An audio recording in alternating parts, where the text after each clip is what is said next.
আমার মতো যারা নিশ একটা চ্যানেল চালায় যেখানে একটা স্কিল বেসড ব্যাপার-স্যাপার নিয়ে কথা হয় like Facebook ad, Google ad, performance marketing, sales, telesales, growth hacking.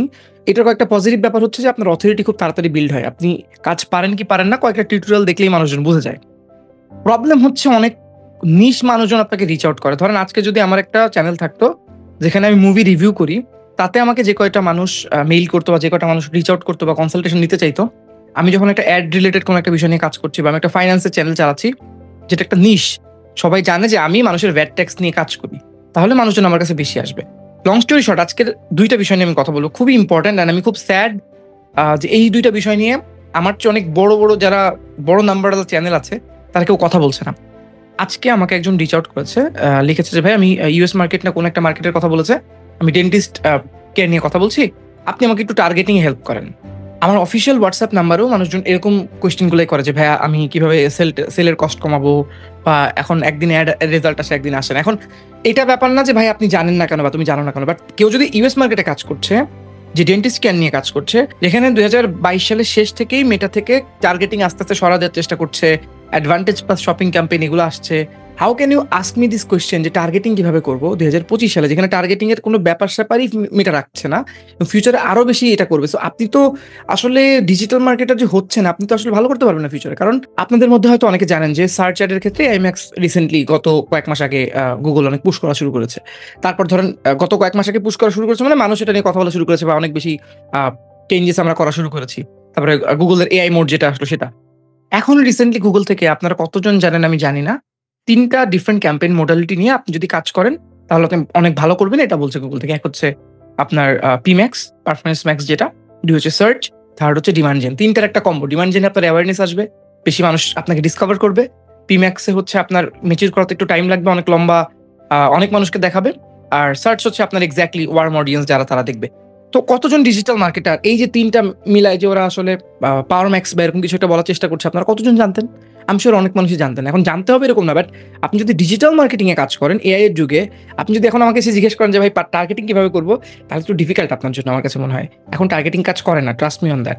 Second problem আমি যেটা অ্যাড্রেস করবো সেটা হচ্ছে অনেক বিজনেস ওনারদের আমি দেখি খুবই অস্থির হয়ে যায় যে প্রথম দিন রেজাল্ট আসছে, পরের দিন রেজাল্ট আসছে না, বা সিপিআর আমি যখন অ্যাড চালাই তখন এত হয়, আপনি চালাইলে এরকম হচ্ছে কেন। এখন এটা আসলে তাকে আমি কিভাবে বুঝাবো জিনিসটা যে ভাই এটা আসলে একটা মেশিন না, যে ভাই আমি কালকে এটা দিলাম একদম এক্স্যাক্টলি ওরকমই হবে। তাহলে তো সবাই কালকে যে কোনো একটা প্রোডাক্ট কিনতো, একটু কমে কিনে বেশি বিক্রি করার চেষ্টা করতো। এটা তো এত সহজ না, এখানে অনেকগুলো ব্যাপার কাজ করে। That's why we are call specialist.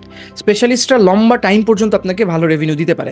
একটু আমার কাছে মনে হয় খুবই শর্টকামিংস এবং লোভ বেশি।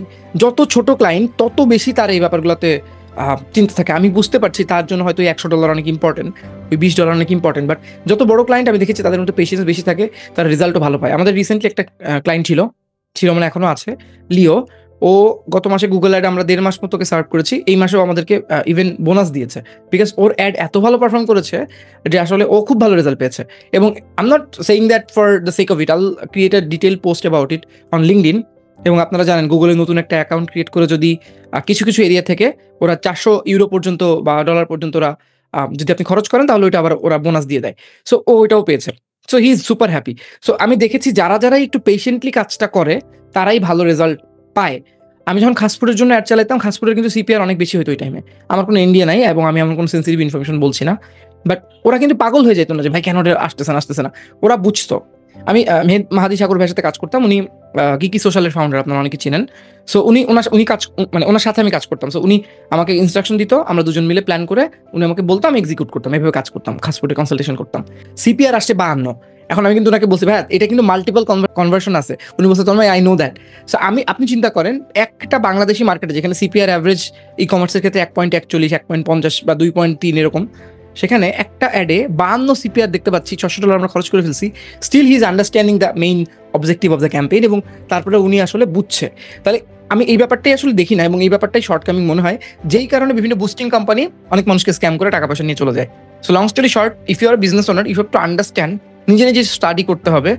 গুগলে একটু সার্চ করেন, এআইতে বলেন যে ভাই আমি business owner, I am currently running footwear brand maybe, আমি জানতে চাচ্ছি যে currently what are the recent changes that বাংলায় লিখবেন, ওটাও ইংলিশ করে দিবে, সমস্যা নেই ভাই। বাংলায় লিখলে ও বলে দেবে যে রিসেন্ট কি চেঞ্জেস আসে যে কারণে আমার এর পারফরমেন্স খারাপ হয়ে গেছে। একটু তো ঘাটাঘাটি করতে হবে। সমস্যা হচ্ছে আপনি আবার একটু ঘাটাঘাটি করে মাস্টারও হয়ে যায় না। মাস্টার হয়ে গেলে কিন্তু আপনি বিজনেস ওনার না, আপনি অ্যাড এক্সপার্ট হয়ে যাবেন। সো এই ব্যাপারটা একটু বুঝে শুনে কাজ করতে হবে এবং জানতে হবে যে আসলে আপনি যখন একটা স্পেশালিস্টের সাথে কথা বলছেন, আপনি $1 $2 সিপিআর নিয়ে কথা না বলে ওভারঅল বিজনেস নিডসটা নিয়ে কথা বলেন। যে ভাইয়া আমি আসলে গত মাসে 6,53,000 টাকা সেল করেছি। এই মাসে আমার প্ল্যান হচ্ছে অ্যাটলিস্ট 20% ইনক্রিজ করা। সো 8,50,000 টাকা পর্যন্ত আমি চাচ্ছি। এটার জন্য আমার অ্যাড বাজেট কত বাড়ানো উচিত? ভাই আগে পাইতাম $1 এত, এখন বেড়ে যাচ্ছে কেন? এটা কোনো কথাই হতে পারে না। ওয়ার্ম অডিয়েন্স, কোল্ড অডিয়েন্স, আপনার মাসের প্রথম কয়েকদিন চালাইলে আপনার অ্যাড ভালো কাজ করবে, পরে ভালো কাজ করবে না। অনেক ব্যাপার-স্যাপার আছে। If you can study that then it's okay. But আপনি যদি এই ধরনের কথা বলেন, যারা মার্কেটার বা যারা একটু ভালো কাজ পারে তারা অ্যাকচুয়ালি আপনাকে নিয়ে হাসাহাসি করবে। So that's all from my side. আমি একটু এবং সিম্পল ভাবে কথাগুলো আপনাদেরকে বুঝালাম।